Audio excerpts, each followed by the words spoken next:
one thing you always have on hand? Repeating the question back to me. The one thing I always have in hand is my lip balm. Don't go anywhere, even sleep with it. And why's that? Habit. Habit.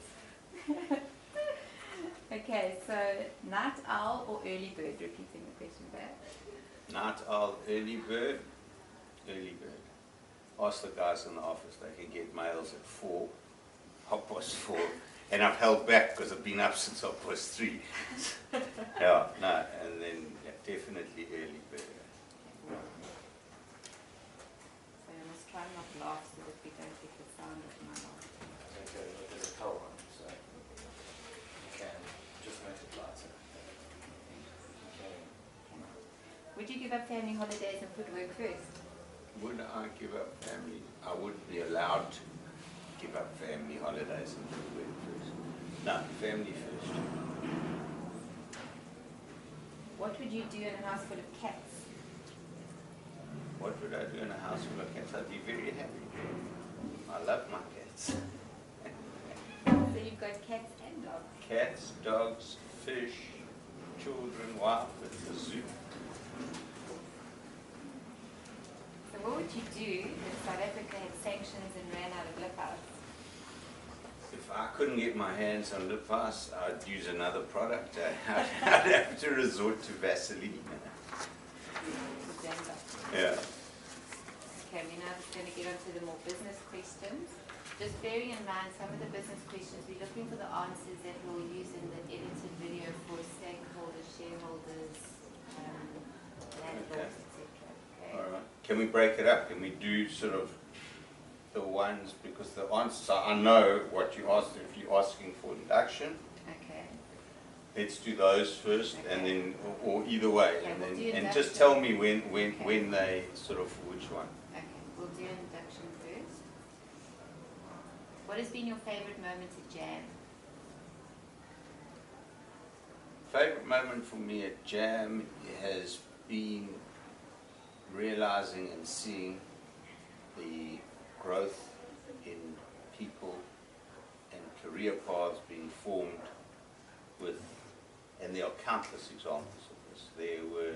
We've had security guards become store managers, we've had receptionists become bookkeepers, and just watch people grow. And it's something you don't envisage when you start a business, but it really is rewarding to watch. Wonderful. What was your last big achievement and how did you celebrate? The last big achievement for Jam was 100th store opening. In 20 years since our first store, we did a function for everybody at head office, and we handed out goodie bags, and we celebrated here, and all the stores will receive, all the staff at all the stores will receive the same goodie bag. Okay, so how did you find yourself in fashion? How did I find myself in fashion? By default. Finished university, knew I didn't want to be a lawyer or accountant, and a friend of my dad's was involved in a clothing firm, and he said, come and join. And that was the start of it. Awesome. So tell us about selling clothes out the boot of your car and what year it was in.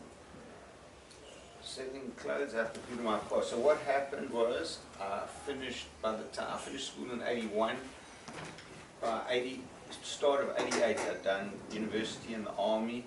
I started working for this clothing company. In 92 I got retrenched, and I had nothing. Didn't have a job, and it came as a surprise. I didn't see it coming. But from what I'd done in this company, I saw there was an opportunity to buy and sell clothes cheaply, and started buying up clothes and trying to sell them wherever I could. And one of the outlets was at markets, at night markets, all over the place, and built up a wholesale business. And that's how I started on my own. Okay, can you give me one short answer just about, I started selling clothes out of the boot of my car and where that was? Okay. started selling clothes out the boot of my car as early as 92. There was two night markets. One was in Mansell Road, which is behind the station here, and the other one used to be on the beachfront where Barkindine is. So you used to drive that night with your clothes in the car, and you used to sit in your car and you used to wait for the buses to come for the Transcar. And sometimes they didn't come. You would sit there all night and you'd do no business. But you would fall asleep and then you'd hear this commotion and you'd get up and you'd open. I had a combi, old station combi, and they'd open the back and had all the stuff. And that's how we traded. So what did you study? I studied a BCom at University of Natal, majored in economics, and I come from a family of lawyers. I'm the first in 3 generations not to be a lawyer. I worked for my dad's law firm for 10 days and told them I didn't fit in, and then went to join the clothing firm.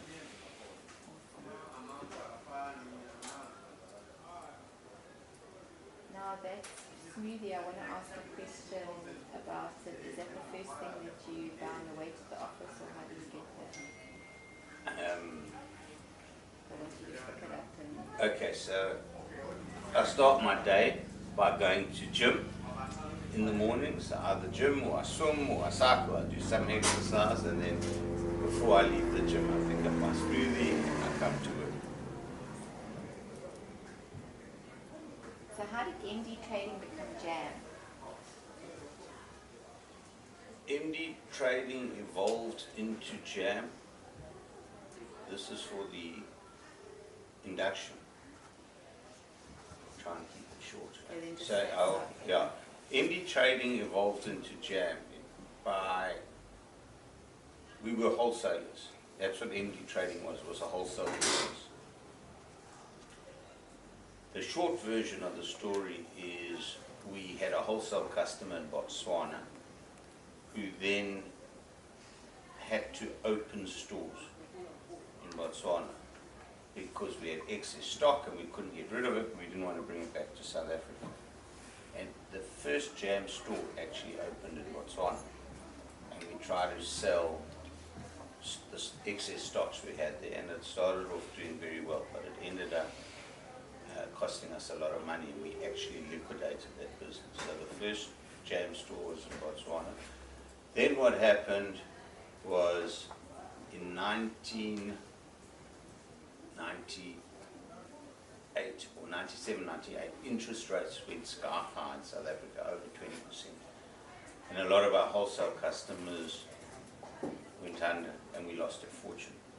And we thought, well, to hell with it, we might as well open our own stores.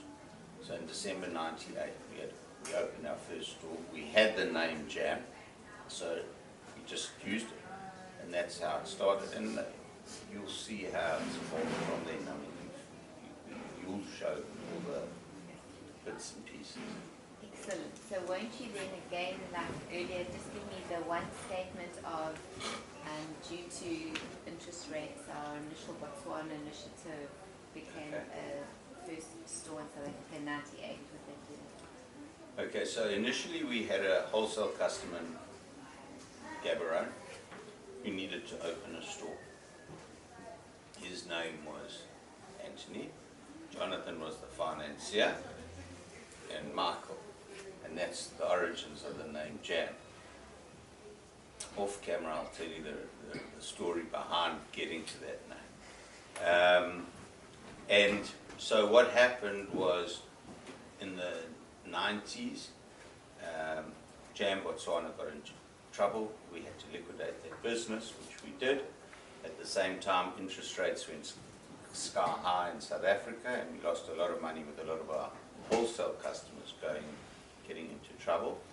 And we therefore decided to open our own stores, and we took the name from Botswana, and we opened the first store on Berea Road. Okay, and then just one statement saying we opened Jam in South Africa in 98 in what expectation? So we opened the first Jam store in December of 98 on the corner of Umbilo and Berea Road. Okay, so my next question was, what does JAM stand for? Does it Okay. have to be off camera or can you? No, not at all. Okay. So JAM originated from Botswana, where the guy Anthony was running that operation for us. And after days of searching for a right name, we came up with the initials, the original logo was J.A.M. And that's where it came from.